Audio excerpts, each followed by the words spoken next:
TV ప్రేక్షకులకు వైకుంఠ ఏకాదశి శుభాకాంక్షలు.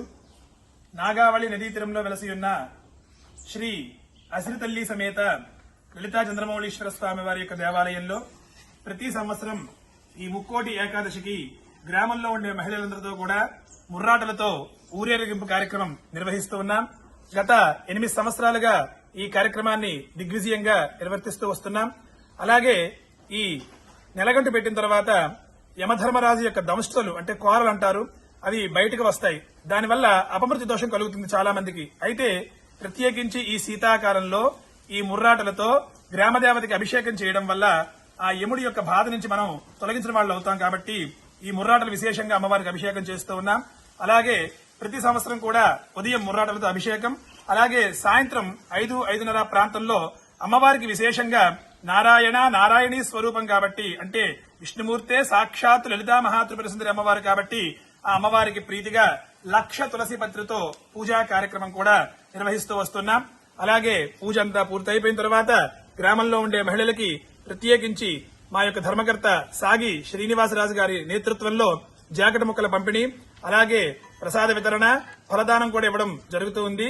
ఈ కార్యక్రమంలో ప్రతి సంవత్సరం కూడా రెట్టింపు ఉత్సాహంతో రెట్టింపు జనం రావడం జరుగుతూ ఉంది.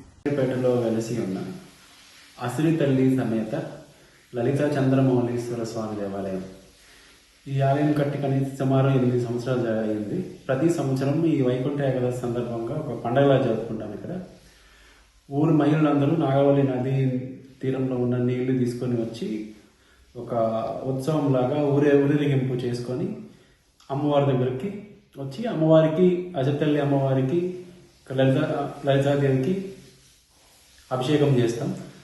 సాయంత్రం 5:30 ఆ టైంలో మళ్ళా అమ్మవారికి తులసి పత్రితో మళ్ళీ రకాల పువ్వులతో అభిషేకం నిర్వహిస్తాం.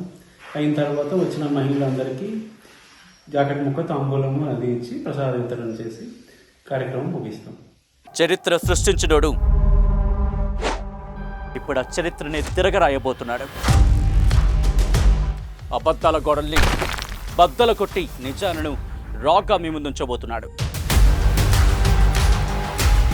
నిజమైన వార్తల కోసం వెంటనే డౌన్లోడ్ చేసుకోండి రా యాప్ని.